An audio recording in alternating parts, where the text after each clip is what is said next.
Hi, my name is Marigol Era. I'm the Self Mastery Witch, and you're listening to Come Full Cycle, a podcast that bridges the gap between fierce ambition and profound spirituality.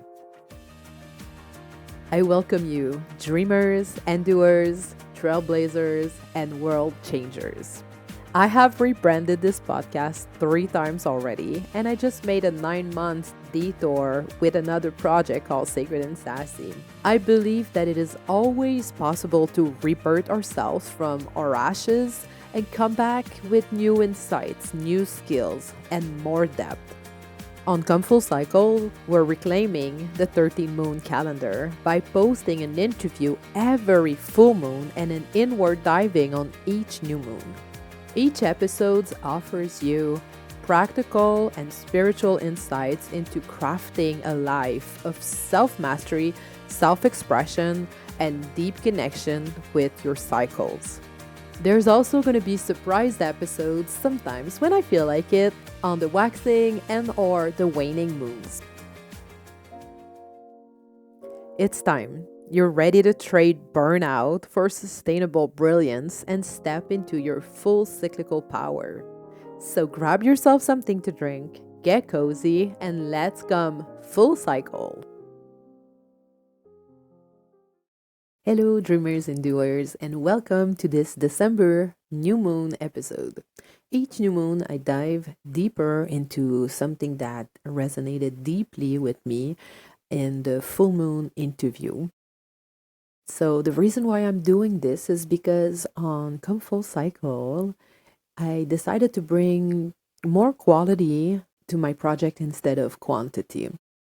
So that was a big decision because we all know how everything works online and how we need to show up consistently and constantly. But in my opinion, life is like the season, right? And so it's very inconsistent, and I want to embrace that. So, the last full moon episode was an interview with Mr. Joe Garner. And in this interview, we talked about his professional cycles and how he realized that he was commodifying his spiritual awakening in his business. If you haven't watched it, don't worry, I got you. You will be able to understand everything that I'm talking about. Don't worry about that. And also, I'll link the interview in the show notes and at the end of this episode. After listening to Joe finding his true calling, I really went into a deep reflection about the challenges that following our true calling come with. But before we go into that, let's talk a little bit about this new moon. Just want to remind you guys that I'm not an astrologer. I'm just like very, very passionate about the moon's energy and her cycles. So, new moons are traditionally a time for new beginnings, setting intention, planting seed for what you want to manifest in this next lunar cycle. This specific new moon occur in the sign of Sagittarius, and it is also the final new moon of this calendar year, which is happening on December 19th, just a few days before winter solstice. So the key themes for this specific new moons are the vision and expansion, truth seeking and authenticity. That's a juicy one. Freedom and possibility, purpose and higher calling, faith, optimism, and the future. These are all like great theme. So this new moon is an ideal time to think about your goals for the coming year and focus on, the big picture, really. What is your vision? What do you want to do? Where do you want to expand? And as the winter sets in, I feel like it's the perfect time to actually go inward. It's the perfect time for intellectual, spiritual growth because the cold of the season really calls us, inward and slowing down. There's like the season that everything died and everything is dead. So it's perfect time for introspection and really slowing down and honoring that the earth goes into hibernation, kind of, right? It's not fully dead because there's still animals and there's so many things that are still moving inside and outside.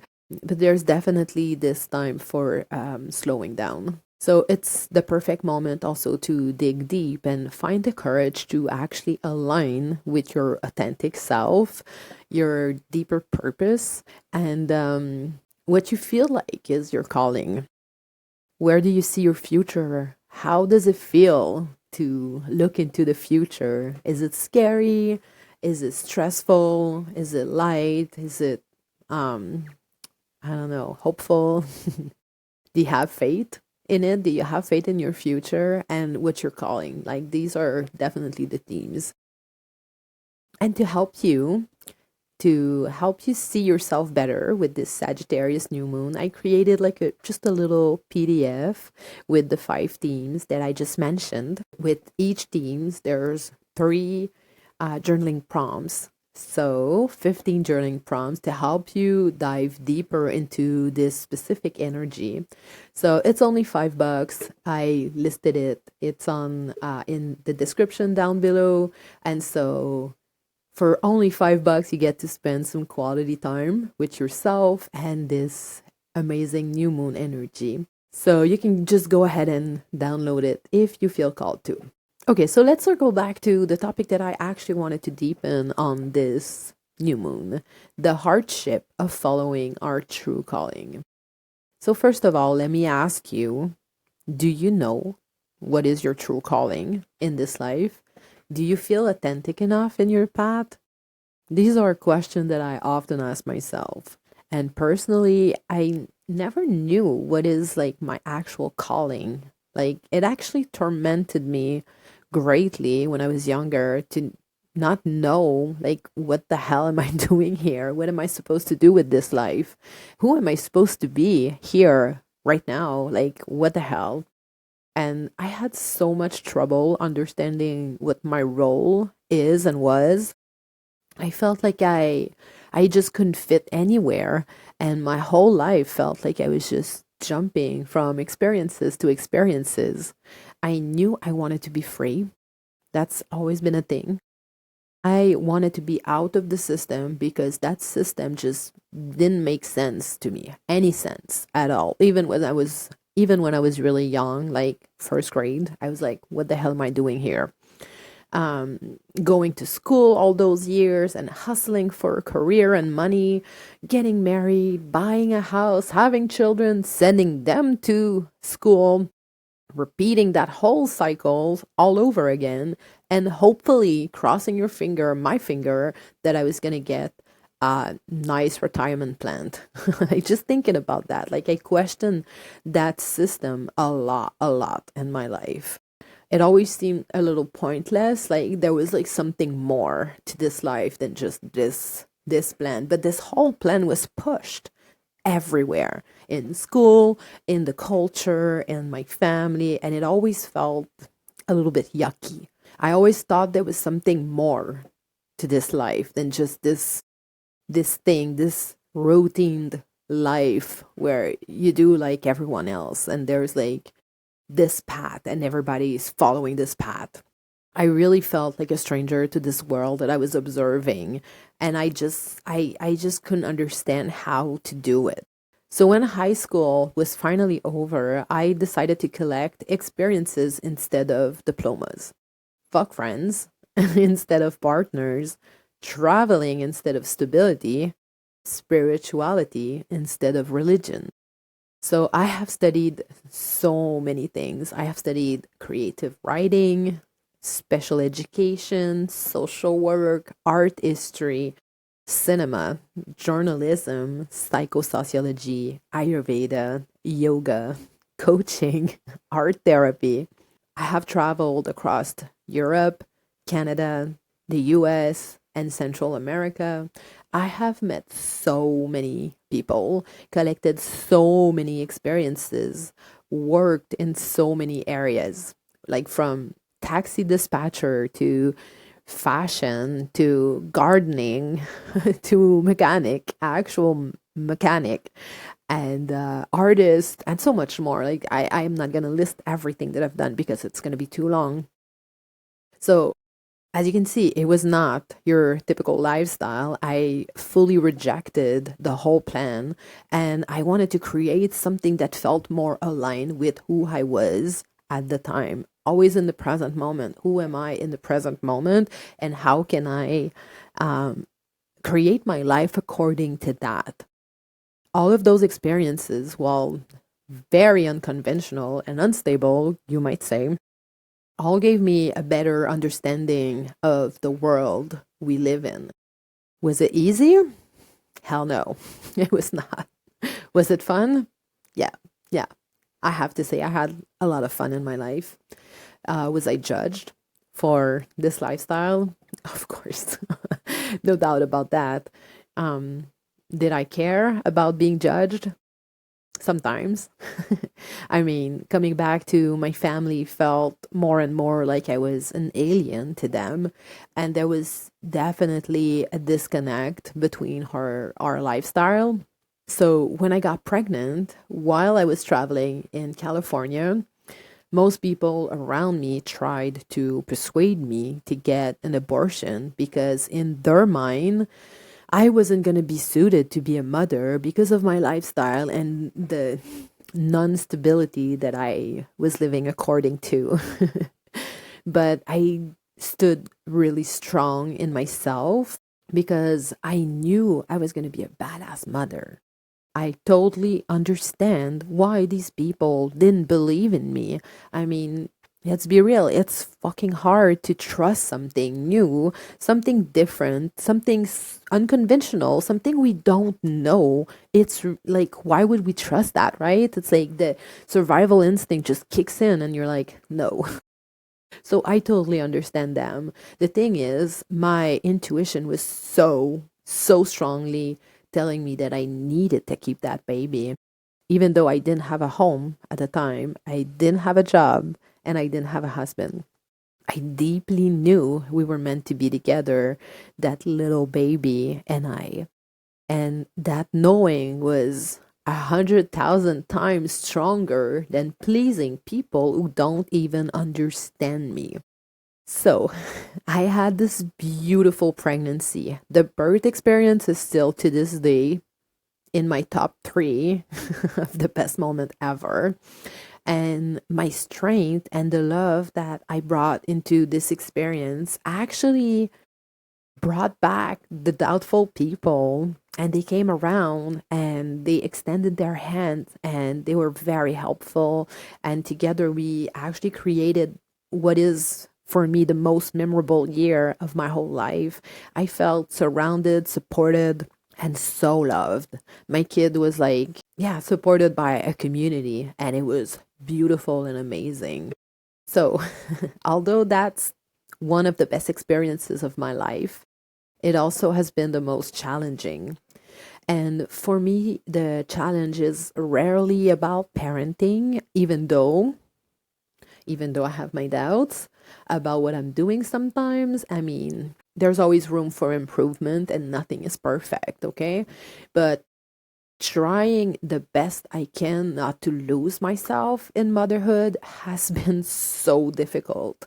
And I keep asking myself, is that the true calling? Is motherhood the true calling? And so, because of the doubt of, is motherhood my true calling, I actually I got pulled back into the system at one point when my firstborn was like almost 2, and I felt so much pressure to provide for her. At the time, I was also a single parent. And so providing for her, I thought like, oh my God, I need to have a career now, and I need to have a house, and I need to have those things that I've been pushing aside and focusing on experiences and everything. And so I went back to university to actually get a degree and stop collecting experiences and be serious and find a career and find a house and the whole shebang. I was like, I'm doing it. Like, fuck it. Like, this is over. That was just a part of my life. Now I'm moving and I'm going to be more mature. After almost 3 years of that, I felt so drained. I was drained up. Like, it was really fucking hard. I was also very disconnected from my kid, who I had to put in daycare because I needed someone to take care of my kid, and I wasn't close to my family anymore because the program was really far from where they live. I was trying my best to perform in this program, and also I sucked as a mom. My kid was always sick. I was always late to get her to daycare because classes just were running late, and like I was always on the run. I was always trying to be everywhere at the same time, and I couldn't do both, and that was definitely my limit. And at one point I had to stop and ask myself, is that really the way I want to do parenting, motherhood? Is that the reason why I decided to keep that baby? And no, it was not.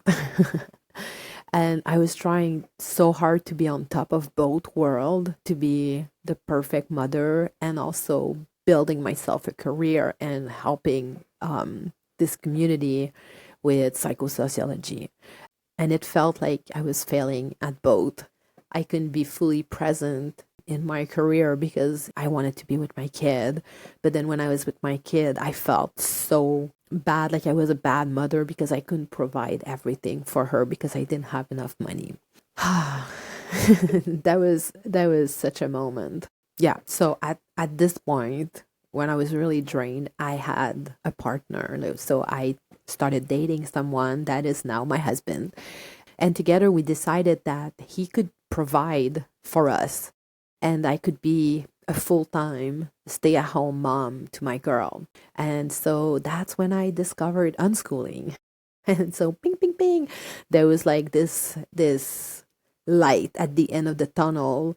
I felt like, oh my God, I'm gonna have back my life, my freedom, and my true calling, which is like creating something different, something different. And then I fell back into like going into the mold and just like, because I had a kid. And then that was like the epiphany. Oh my God, unschooling. So I don't have to actually be in that system just because I have a kid. Like there's an alternative. And so it was like, hell yeah. So that's when we started this amazing journey. So we're 14 years later, and a second child also came into our life. And I can honestly say that while I love my two kids, my husband, they're all fucking amazing. And I also love the lifestyle that we chose to live. But is it easy? Hell no, you guys. There are so many challenges coming from everywhere, from all front. So whether it's the government putting their noses into our business about like how we raise our kid, or relationship drama, or standing strong in our value regardless of what people might think, all of this is very challenging.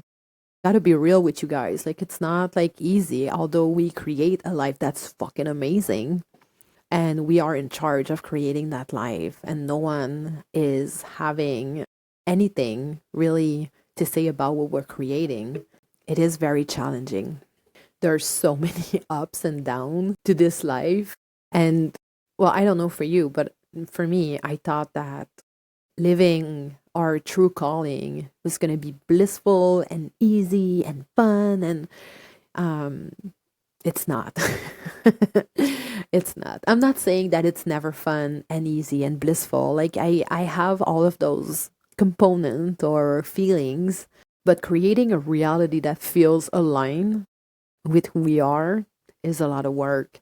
Our shadows wants to keep us safe. They will fight us to do so. And then we feel torn, and those dark shadowing sessions can get real ugly. There's a lot of sitting with those fears, listening to them, giving them the empathy they never got. and transgressing those fears so that they can become our superpower. That's a lot of energy to put in, but that's the work we are choosing to do. So then, why do I keep on doing that? Why do I keep on going against the grain? I mean, I could work a 9 to 5 and put my kids in the school system and eat the crap they sell us at the grocery store. But at this point, it's just not possible. I don't even think it's possible because every day I get to choose how I live my life. This is my life, you know? I value my time so much. I value creating something purposeful and I want to evolve with my family. Like I haven't gave birth to those kids to give them into a system. I know that we are so powerful and we have so much potential and how I raise my kid and how I raise myself, to be honest, is living up to that potential. So if I want to spend more time with my kids, I have total freedom to do so. And if I want to work on this podcast or create a business or spend time with my friends, whatever it is, we will create that space to do so. So we get to follow the seasons, our bodies, our interest. And it takes a lot of leadership and ownership of who we are to do so. Showing this to my kids has so much value though. And they are really teaching me how to live my life with this integrity every day. They keep me accountable, I will tell you guys. So, yeah, I am too deep into this lifestyle and I love the freedom too much to go back and try to give my time for money, even if that means that we have a little bit less money than sometimes we would love. So it's all about like accepting the positiveness that we create with everything that it comes with. So having an impact on the world is very important to me. And it started with allowing myself to live an unconventional lifestyle. And then with raising my kids to be free thinkers, empathic beings who lives with integrity. And now I'm extending this to you. I want to help you live the life you dream of secretly. The one you keep pushing away because there's too much at stakes or it's going to be too much work or you cannot see what are the possibilities to help you get there. I want to help you understand how freaking important it is at this point in our human experience to stop doing the things we really don't love. Wasting energy is not an option anymore. You have the right to choose something different than what people expect from you. And you can do it. I know you can do it. It's time to shed those fears and tune into a more authentic version of you, of who you are. And let me just be clear with you. This is a work in progress and we're always walking towards a more authentic. We're always shedding layers of our shadows that are just there and they're just like poking and there's always another version. And that's the beauty of this thing is like creating a path for ourselves to always keep on growing. We don't stop growing because we're adult. That's not the way it works. It's just not. So we just keep on evolving. So if you feel called to do so, I invite you to contact me and we'll have a chat. It's all free and we get to figure out what's the best next step for you. So I'm looking forward to connecting with you and I wish you a great new moon, lots of shedding, a beautiful solstice, and a fulfilling holiday seasons. I'll be back for the full moon with a really good friend of mine, and together we'll talk about redefining success. It's going to be very cool.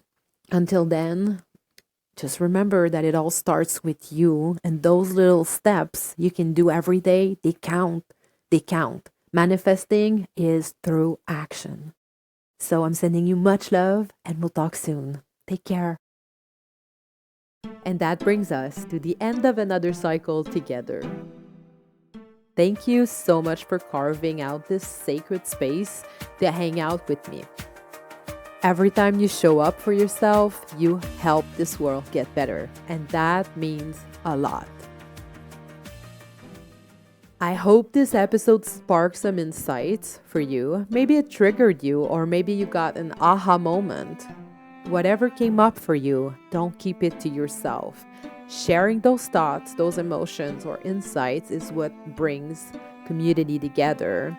You'll be surprised to see how much people resonates with you. So I invite you to share your thoughts in the comment sections wherever you're listening, or you can also tag me on social media at Marigol Era. Until our next moment, remember that the ashes of your past are the fierce foundation for your next full cycle. It's time to ignite that next phase. I wish you all the best, and we'll see each other on the next episode.